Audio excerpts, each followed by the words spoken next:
Hi, and welcome to part 2 of the video on preparing DEMs, or digital elevation models, for use in iTree Hydro. I'm Robbie Coble, and I'll be walking you through that today for Watershed in Salt Lake City. So in part 1 of the video, we selected our stream gauge, which is this gauge, and I looked into how I did that and how I got a sense of the area the stream is flowing through, which is highlighted here. Here's the stream gauge, and in red is the stream itself.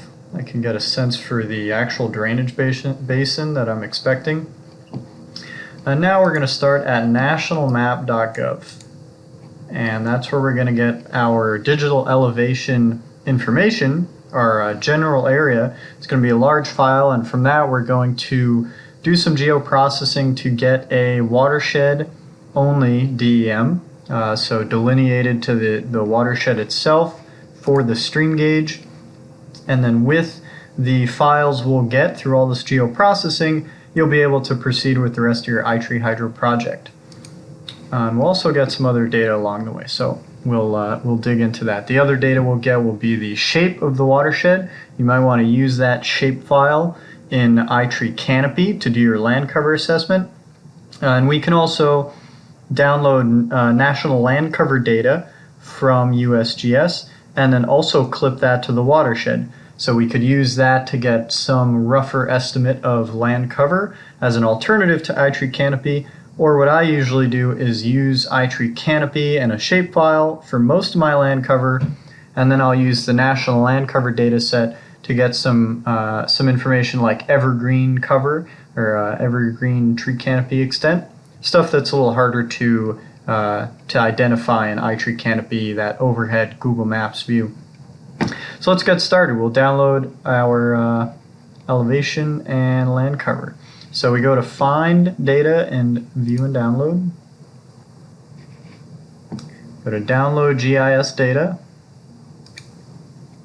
Probably more than one way to get to this tool, but that's the route that I take.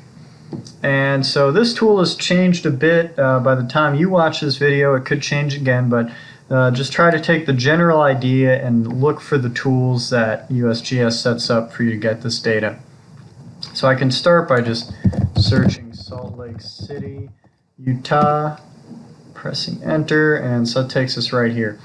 So I already know my watershed's just north of this intersection here, and it's flowing this way. I think this is the river actually, right here. Little Cottonwood Creek. I'm going to look at my stream mapper again. I kind of get a sense of where it is, because what I want to do is figure out what my download extent is, right? So it doesn't quite go up to this next highway, but it's what's it, Route 40 here. It doesn't quite hit there. It doesn't quite hit this lake. So this area, just what I'm circling with my mouse here, that's plenty. So if I really kind of center on that, and then you can set the extent up here of what data you want to download. Current extent is just what I'm viewing, and that works. I could also draw a box, roughly, getting a little extra here. I guess I don't want that, but I could do something like this. And that should be plenty. As you'll see though, the data we're downloading comes in huge chunks, so I'm probably going to get one big one, or I might even have like an overlap and I need to download two huge chunks of each data type. So in terms of data type, we want elevation products. I think maybe source data. No, it seems like it's products. Yeah, so we don't need that source data. We want the processed, products here. And I will be using 1/3 arcsecond DEM. Eventually I'm going to project the DEM into the appropriate UTM zone, and it'll be in meters, and its resolution, I believe, will be about 10 meter resolution. So this probably a good time to preface. This video and the steps here do require some basic GIS knowledge. I will be using ArcMap. I may add a note on that in the beginning of the video. But so you can use some free GIS tools, different GIS tools, QGIS. It'll be similar to ArcMap, but you may have to look at other tutorials to see how you do it, how you do these different steps in your own tool. And some of the terminology you may need to look up, but in general I'll try to keep this pretty simple, pretty straightforward so you can follow along. So I've selected my 1/3 arcsecond DEM, clicking show availability, and I've already got my extent, so normally I wouldn't want to zoom out or move around because if I did current extent, but with the box it's okay. So keep zooming out, and that is huge. Oh, okay, that's the whole data coverage of that. So actually, I know I want that, and then we've got to go to Find Products to find what's relevant. It's available nationwide. The other data set is National Land Cover Data. And I don't want national, I don't want state, so 3x3 degree is good. I'll take the latest and greatest, 2011. I know it's national, I don't need a preview to know. So let's go to Find Product now. So that runs a product search as the mouse over tip. Loading what is available. So we have one result here. Let's look at the footprint. So as I said, it's pretty big. Luckily, I only need to download one though. Sometimes the box ends here. Sometimes it even your area of interest can be at a intersection, in which case you might even need four of these files. They're pretty big. And that's why we want to get an idea of what our area is so that your first step in GIS is minimizing what you need to process further. So you would combine the different raster files, you would clip out your area of interest. So we're going to download that, save, and then let's take a look at NLCD data. Look at its footprint is even bigger.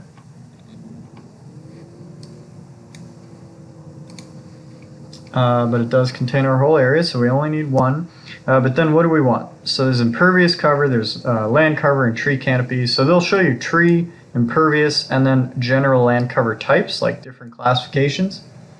I actually just want NLCD data to get an idea of how much evergreen cover is in my watershed. So the land cover data set has a few different land cover classes for forest, and I can look at the ratio between mixed forest, deciduous forest, evergreen forest to get a good estimate of the percent evergreen in my area after I clip it to the watershed. So I'm also going to download this one.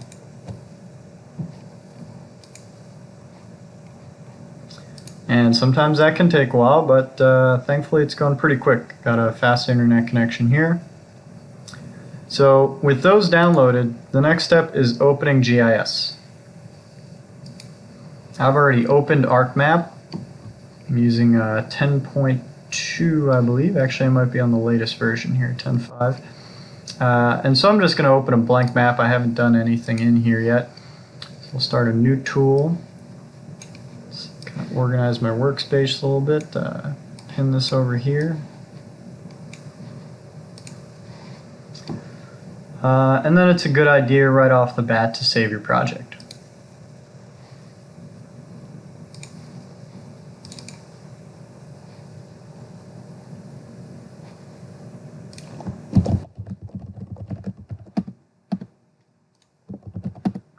And I like to make a folder just for GIS data. Because it'll help me, whoops, what's going on here? Help me stay organized later. There can be a lot of GIS files you'll create, and then you want to separate that from the rest of your iTree Hydro files as your project progresses. So I'll give this a title. And just saving early is a good practice for if you're going to save often also. So from here, let's open up downloads and extract that data I just got.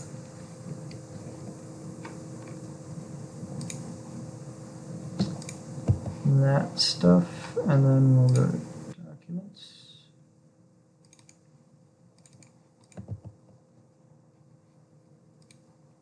Extract all. Just in the GIS folder.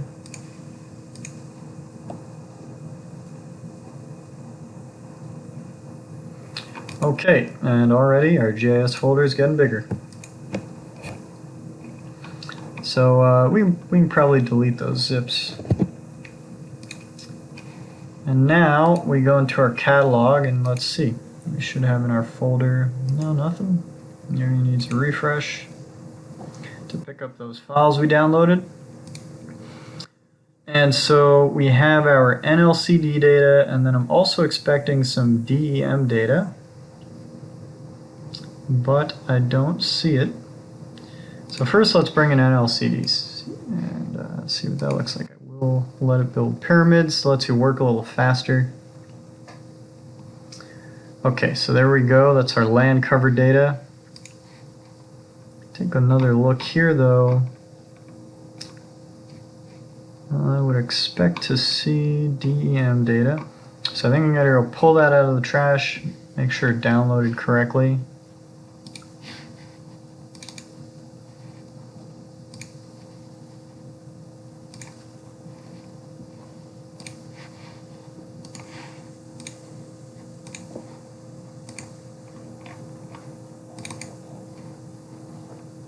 Okay, so it looks like this just didn't get extracted. I tried to do both at once, but you got to do one at a time. Get this out of the zip, and then we can bring the DEM in. So we're going to start with the DEM because that file we can geoprocess into a watershed.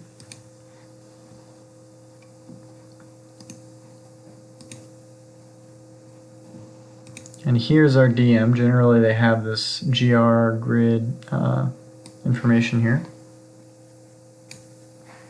Import that, build pyramids again. It's a good idea. We've got a bunch of different geoprocessing to do. As I mentioned, it's a good idea generally to clip your DEM. On this computer it's pretty fast, and also I only have one chunk of that DEM data that I'm working with. So I could probably get away with not clipping it further, just starting with the watershed delineation process. But I'm going to show you how I generally do that. And the first step is figuring out where we are, kind of orienting ourselves to the stream gauge. So to do that, I like to use this go to XY coordinate tool. And I look up the coordinates of this stream gauge. Got to go to summary of all data. Now I've got my lat and long, and the thing is this actually goes long then lat, and it wants it in DMS, which is what I have it in, I think. Just copy this down. Looks like I didn't copy it fully. Copy, paste, okay. So I'm going to put the long first, and I already have it in DMS, so that's good. The way you put that in ArcMap, it might be different in other tools, is for the degree, you just put a space. Actually, it might be a space for all of them. And then 53. But I think you can actually put in those symbols. 0.9, we'll see if we put in our lat. It's 40, 39, 51, 5. 40, 39, 51, 5. So I've actually put an apostrophe and a quotation mark here. We'll have to double check if that works. So it has put in the symbols, so I think that processed well, but it's put in north and east. And I think this actually might need to be west. And there we go, that's a good sign. So I changed east to west. That's something you need to be mindful of. This may just read it off as positive and everything, but then in GIS you may need to change that. So let's put a permanent mark. I've just been flashing it. Let's add a point. We don't need a label, but there's our point. That's not a feature or anything, it's just a mark on a map, and we're actually going to make a stream gauge feature on that point later. We don't have to do that yet though. So another benefit to limiting your DEM extent is that you'll get a better idea of the range of elevation. So this whole area is pretty dark because it's low relative to these mountaintops. But if I'm only working in this area, then this lowland is going to have a lot more information, relevant information. It's going to have a more meaningful range of values. So I'm going to start by looking at where the stream is, really getting a good idea what's going on. Because this area is dark, it's kind of hard. So I might even toggle on my NLCD data and kind of try to do it that way. You know, so now I see there's this river extending out here where these kind of mountain peaks meet. And I can see that here as well. That's a river. A river between these dark green areas, this forested area, and that might be my river. So there's another river down here, you know, from that gauge. So this might be all I need. In general, though, I have a pretty good idea. I only need up to here. You know, there's this water body over here and down here. And can we see those here? Yep, I think so. I think, is that, no, it might be a bit further. So that's probably Utah Lake. Kind of orient ourselves here. Then we've got this lake.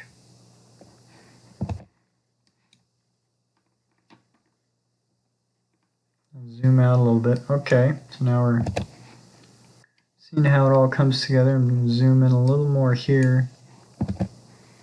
Now, I think I see this water feature and this water feature probably line up. I'm not seeing this one, directly east almost of our gauge. But anyway, I know I don't need to go as far as these two. So I can pretty safely limit myself to here. And yeah, I think that'll be an improvement. So to do that, first let me save before I do anything. I'm actually going to make a shape. I'm just going to draw a square, essentially. It could be a rectangle or any other polygon. And then I'm going to clip my DEM to that polygon and move forward with from there. So go to New, I want a new shapefile, clipping box. I want that to be a polygon. I do need to make sure the coordinate system is the same as that DEM. Otherwise, things are going to get pretty confusing. So keep track of your coordinate systems. Again, that's kind of GIS education beyond the scope of this video, but just an important reminder. And then I want to edit that feature.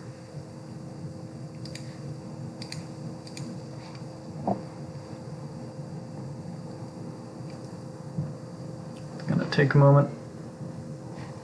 Spatial references. So I get this error, but it's because I have a few different files here and I started from a clean slate. So I think it's okay. Because I was careful to make sure this and the file it will interact with, the DEM, are within the same spatial reference frame. So that's important. So I click on the clipping box feature, and then I have my construction tools down here. And you know, I really just need a rectangle, I think. And you know, the river is kind of coming down this way, so I'm drawing the top of my rectangle. And I think it's always better to go a little further than you think you need, because it's a pain to do all the later steps only to find that when you finally delineate the watershed, if it gets out of bounds at all, you're going to have to go all the way back to this step and start again. And after we go through the next steps, you'll see what that means. So I'm making it a little bit bigger, saving my edits, finished editing. Now I can go ahead and clip. Clip tool.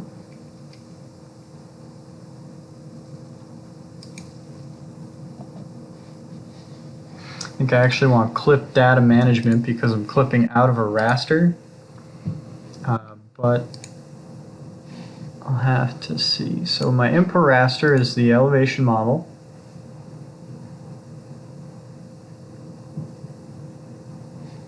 The output extent is my clipping box. And I do want to use the input feature. Security warning, ActiveX. I'm going to say no, I guess I don't need that. It does have the coordinates here of the rectangle, but you'd really want to use the input feature for clipping geometry. If you were doing like a polygon shape or something, you want to get all those vectors within the feature that you're clipping by, all that geometry. And then I set my output raster, and I'm going to say small DEM.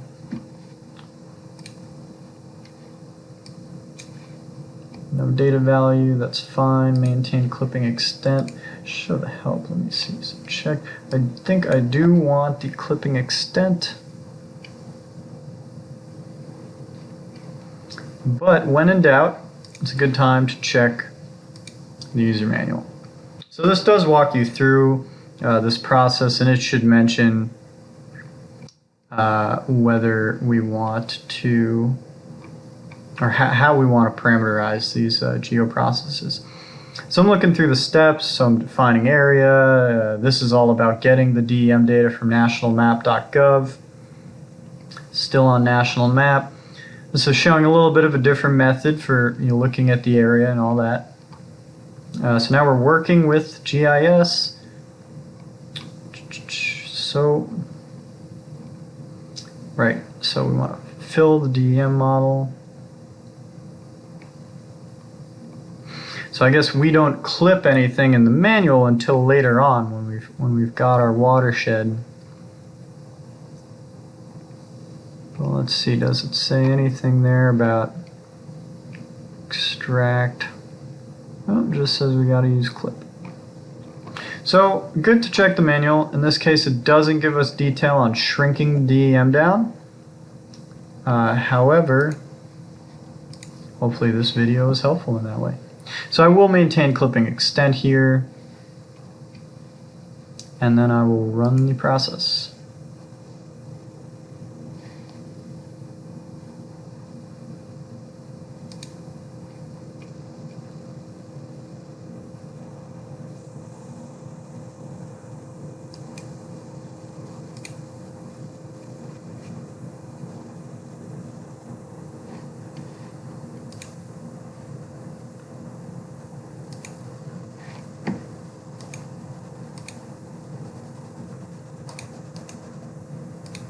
So this is still running.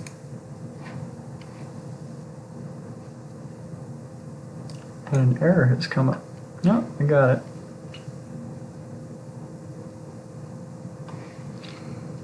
And so that error was just because I was opening up the geo process while it was still working. So because we didn't use that input feature for clipping geometry, it's a little bit off, but it's still a huge improvement from what we had. Before, if we zoom to that extent, we had this whole file, so we've shrunk it down a bit.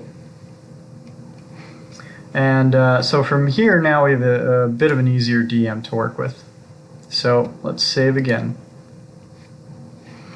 So now a good first step will be to fill the DEM using the spatial analyst tool here.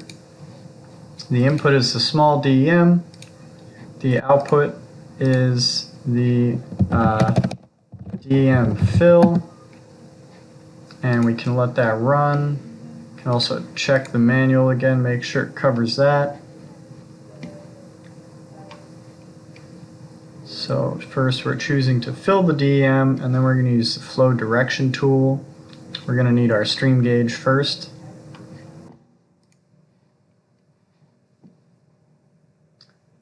That's still processing, just finished.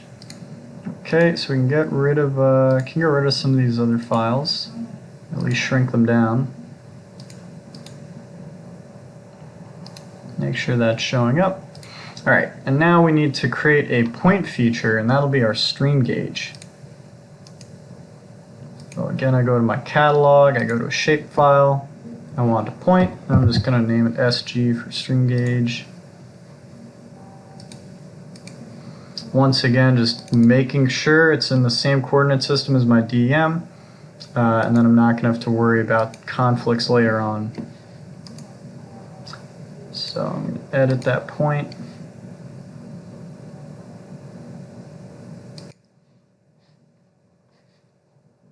And place the point. There's a few ways you can actually place this point. There's also a tool. A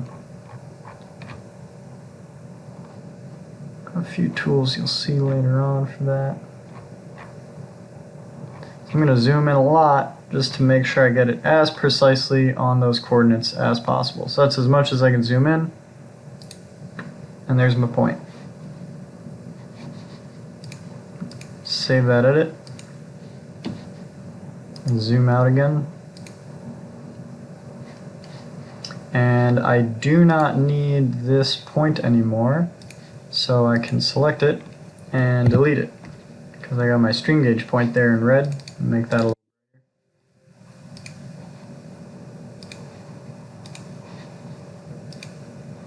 bigger.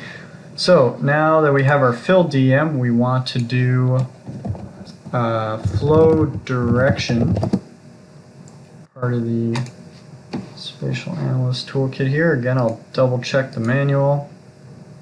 So after we fill, we run flow direction, then we run flow accumulation.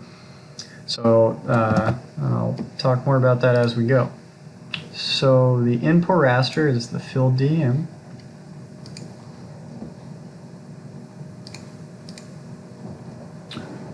And I'm going to do DEM flow direction.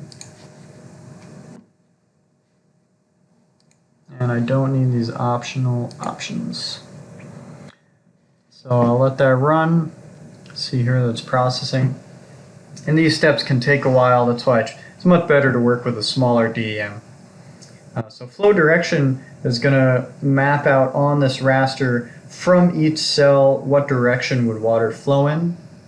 And then flow accumulation uses the flow direction tool, or product I should say, to figure out, based on all those flow directions, where is water accumulating most? Then lastly, using the flow accumulation tool, that's how we can figure out where the watershed is for a specific point. So here's our colorful flow direction. It can flow in all these different directions. And then we run, so let's save that, and then run the next geoprocess is flow accumulation.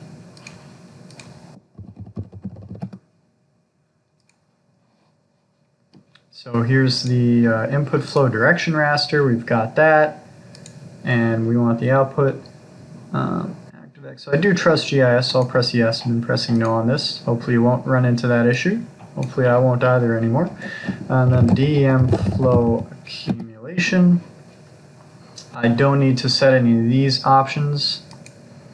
There are certain conditions, odd cases, DEMs that have highways or canals imprinted in them where you may need to tinker more with all these GIS steps. I don't think those options in particular for flow accumulation, but just pointing out that the steps that I'm doing now are pretty straightforward so far, thankfully, and I hope they are for you as well. But if you're working in a sort of edge use case, something kind of unusual or in a difficult area for watershed delineation this way, then it may take more fine-tuning on your part.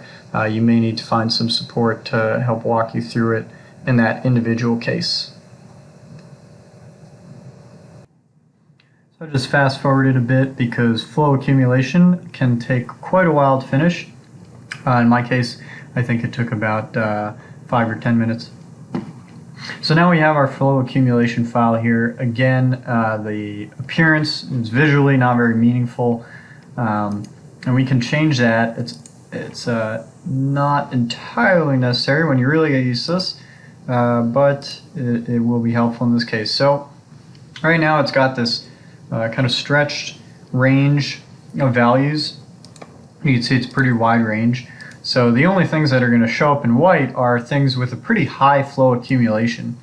And we do see some of that. Past our stream gauge, there's a lot of water accumulating in these areas. But if we classify it with a range of values, we can improve this. So let's just apply that to begin with. I think it'll still need some tinkering. Let me also turn off these other layers so there's just less that the computer's trying to render. So right now we're classifying 5 classes, and most of it is black, as we see. We'd expect a little more, maybe we see a little more gray or white.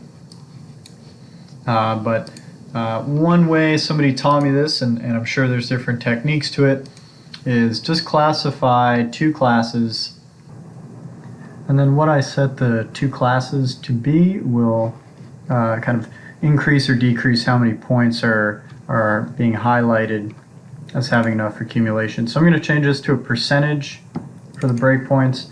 I'm going to bring this down to 10% threshold and see how that works. It can take some trial and error, but this is this might do the trick. Maybe I'll drop that down to a slightly lower percent. Let's even try 1% here. And okay, that's pretty good. It might be adding some points I don't want to see, but I'm still getting the general line. And all that is just visual. And as you zoom in, you start to get more of the grays, so it's a little clearer. Again, all that is just visual though. It's not going to affect our geoprocessing, but it will affect how we place our point. Because as you see, right now our point is not on a line that the geoprocessing recognized as a river, essentially, where water is accumulating. So in a situation like this, there's a few different things we can do to figure out where our point should be. We do want to line up our stream gauge point on a flow accumulation line so that when we delineate a watershed using the flow accumulation layer and the actually maybe flow direction layer and the stream gauge, it needs to line up or we won't get that correct watershed delineation. So there's a tool to automatically snap your pour point that all the water pours out of, which is effectively the stream gauge. In that case, it would probably snap it here, just to the closest line. What I'm going to do is go revisit where my gauge was. So I have this location map here, and I have USGS Streamer open. And so I've just clicked Identify on another gauge down here, and I'm getting my coordinates for that point. So I know this is another point that's pretty far upstream from my gauge of interest. And so I'm going to use that lat and long. I've got to convert it to degrees, minutes, seconds, and then put that into ArcMap. So I've got latitude of 40.568. And then longitude of negative 111,700.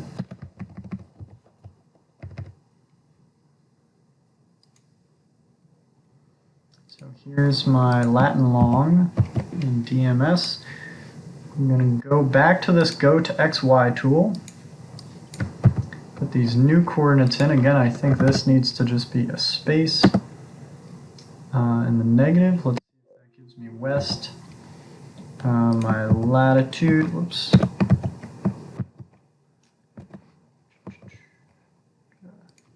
Turn that degree sign into a space again, and then let's try and flash it. And it did recognize that as west, so that's good. I'm going to zoom to it. Okay, so we've got a point that's actually pretty close to one of these lines, so that's very helpful. Let's see how that fits together with our gauge. So our gauge is actually way off, it looks like. So it's a little bit of a tricky situation there. And again, this, it's pretty straightforward so far, but delineating a watershed is not always straightforward. Just judging from the shape of these lines is another way we can do it. And you know, so or we can also add more of these points. It's got another point kind of downstream here. Also Little Cottonwood Creek. We got 614. And then we have 840 over here. Okay, and let's lay down another go to XY. That was my lat.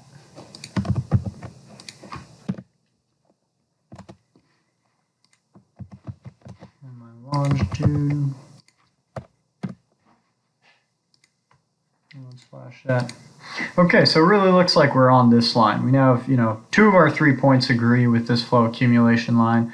So we've got a shift, you know, for whatever reason this is way out of bounds. Usually it is a little bit off, but usually it's about 10 feet, not so far. You know, we can measure this distance, may have to project first. But anyway, we're going to shift this stream gauge point over. And then once we have that, we can actually use the Watershed Delineation tool.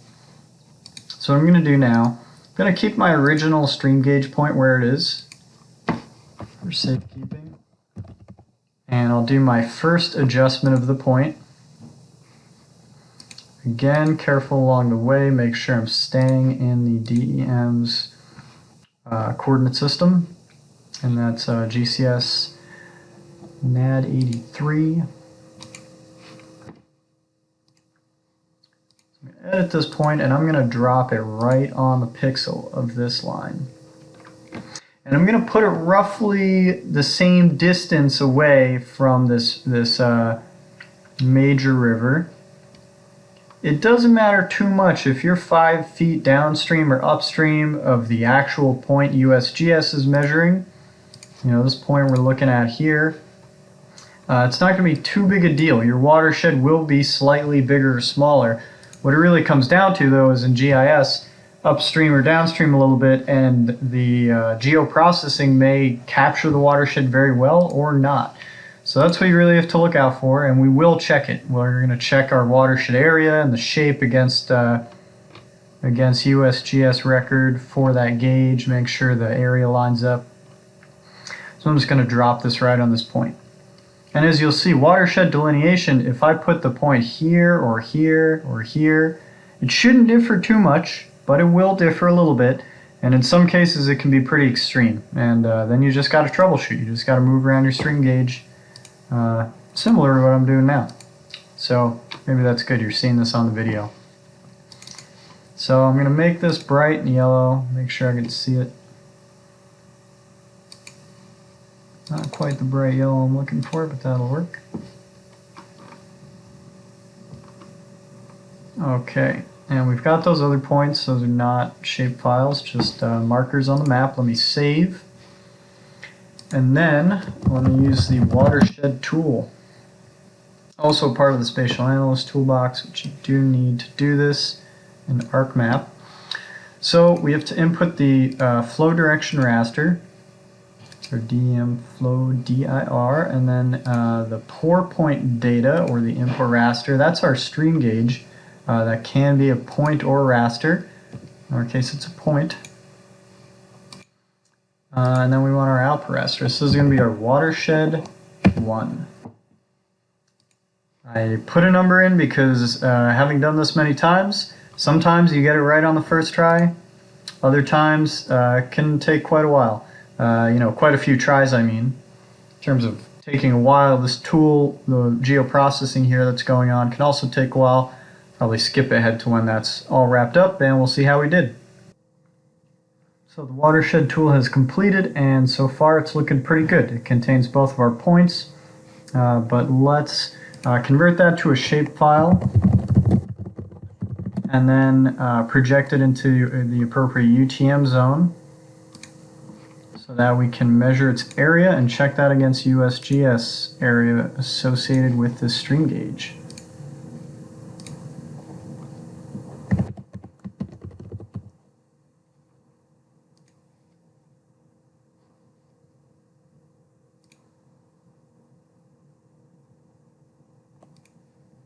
Keep simplified polygons on. We'll run that, and then it'll give us the shape of our watershed. Outline here. Turn that first one off, and let's also project it. Got to look up the UTM zones, make sure I get the right one for Salt Lake City. Looks like that would be 12. 12 north.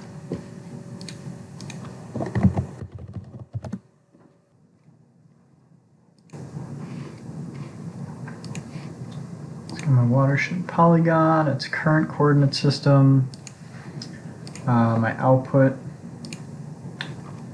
going to be watershed 1 poly PCS, projected coordinate system. Now I want projected UTM. NAT 83 is our, you can see North American 1983 datum, North American datum. Zone 12 north. Okay.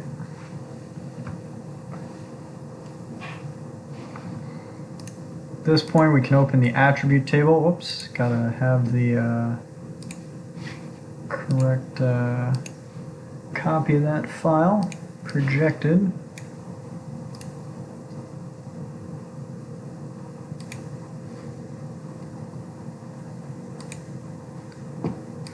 Add a field, let's do area in miles, and we can be double. And then let's calculate geometry. We are outside of an edit session, but that's okay. So we're using the coordinate system that we just set. We're using the units of square miles in this case. It's up to you. I do recommend you label what the area, what units the area is in. And we're getting an area of our delineated watershed of about 42.7 square miles. And let's see how that does with the USGS number.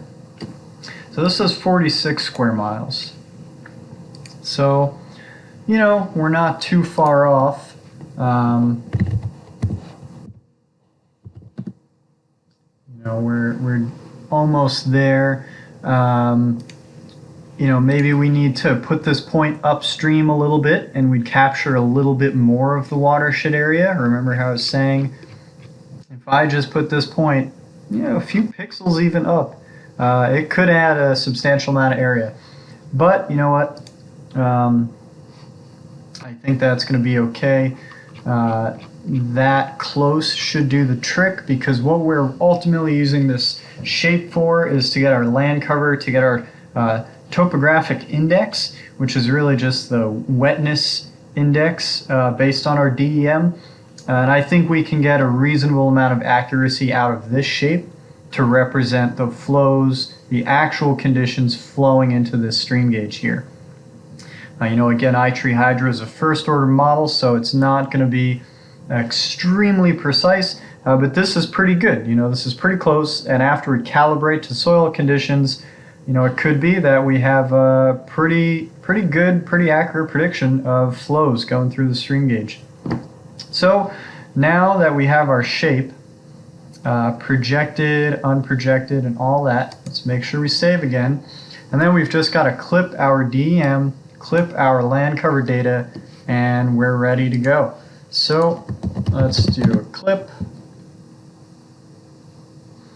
Cut out a portion of a raster. I think we want clip analysis in this case.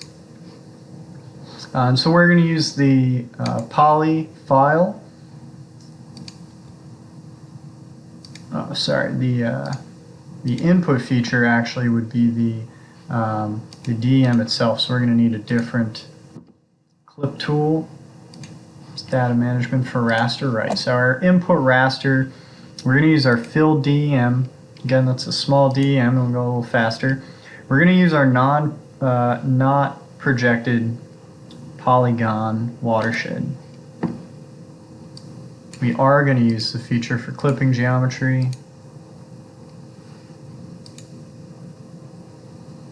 And we are going to maintain clipping extent. I think we have to go back and try that again. So now we have our DEM watershed.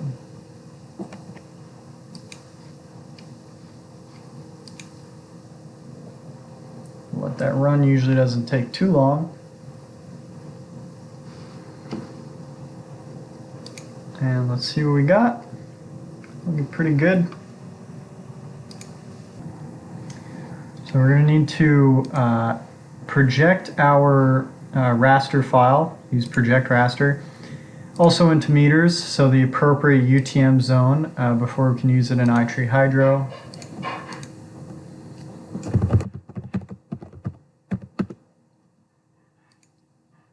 And we will be using UTM NAT 83 zone 12 north again.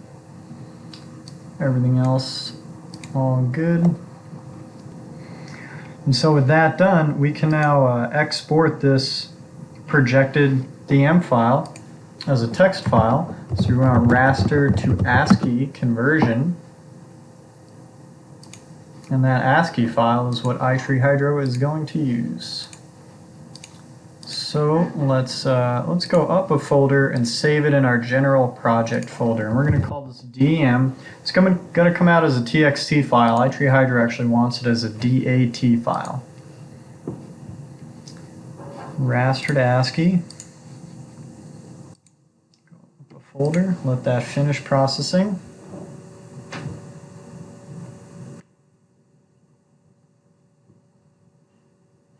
Okay, and there we go. We really just need this file. You can change the name, change that file extension, DAT, really just another ASCII file. And then we can open that up. And when we zoom out here, we're actually going to see our DEM. So again, let's check cell size. That makes sense. As I said, that 1/3 arc second becomes about a 10-meter resolution. And everything else here, these numbers seem reasonable to me. When you zoom out, and then we can zoom around this file. It's pretty big, so I'm going to go a little slow. So I had to cut ahead in the video because it was my computer was running very slow and I zoomed out to this huge file. But now I just want to show you, kind of zooming out, you can see there's actual numbers here. These represent the elevation in each cell. And as I keep scrolling, eventually I'm going to hit more of those 9999 values, which are no value cells. They're out of bounds for the actual elevation model. And so this is what Hydro is going to churn through. It will take a little while for Hydro to process it. Here we are back to the no values. So I can close that out. I have my dm.dat. I actually don't need these other files, so I'll delete them. That's all I need for Hydro. And then back in here, save. Most people will be all set. In my case, I also want to look at Evergreen %, so let me do that right now. Once again, bringing up this polygon. This time I'm going to go clip. And I want to clip my NLCD data to the output extent of my watershed poly, not projected. And then I can name this LCD watershed.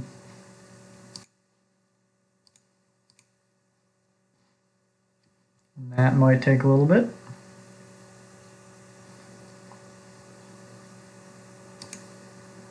And there we have it. And now I can look in my attribute table. And all I'm going to do here is I want to count the count value. Actually, I will total up all three of the forest types.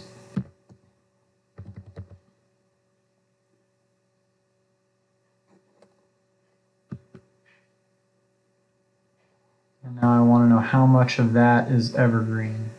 That's 61,404.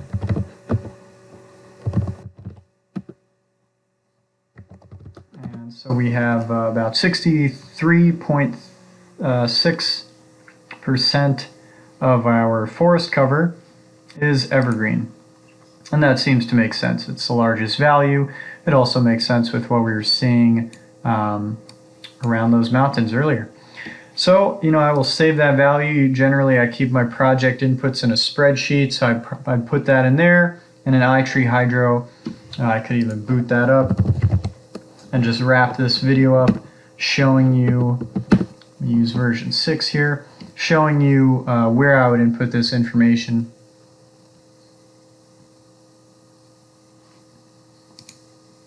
So let's pop open a sample project, make this quick. In step 1, that's where we're going to put in the DEM file. And we would browse for our own. It is for a catchment area, and it is a DEM. And then we can go up to our documents, Salt Lake City, grab that DEM, input that, go to the next step. And it's just warning me because it's a sample project. I'm changing some inputs. And then down here for my base case scenario, this should all be your land cover for Salt Lake or whatever watershed. So this is where I put that 63.6% tree canopy. And I would generally set it the same for shrub, just as an assumption. But you might have a different method for getting this value. As I mentioned before, there's a few different ways you can get land cover. Generally, I would use the polygon watershed file and enter that into iTree Canopy and then do a land cover sample that way, and also save that kind of land cover percent number, all these different parameters here, in a spreadsheet to help me keep organized. So I hope that helped. Here we have it, our DEM for use in iTree Hydro. And this DEM processing would be the same if you weren't doing a watershed. This is a watershed. It's ready for auto calibration if we want to go that route. But if you're modeling a residential parcel or something like that, you would use a polygon that you would delineate on your own for that custom area. And then you would just clip a DEM and export it that way. Again, exporting it projected. So this, covers kind of the most detailed geoprocessing you would have to do for iTree Hydro. You also got to see some cases where it didn't go as smoothly as it could, with our original stream gauge placement and a few other issues. But, those can come up. You just got to have patience and also keep track of the steps you're doing. Just proceed slowly. Maybe is more important than patience, is just take your time with each step to make sure you are doing what you mean to do, and you're aware of what you're doing, the inputs you're using, the projection of different files is important to keep track of. Makes troubleshooting a lot easier.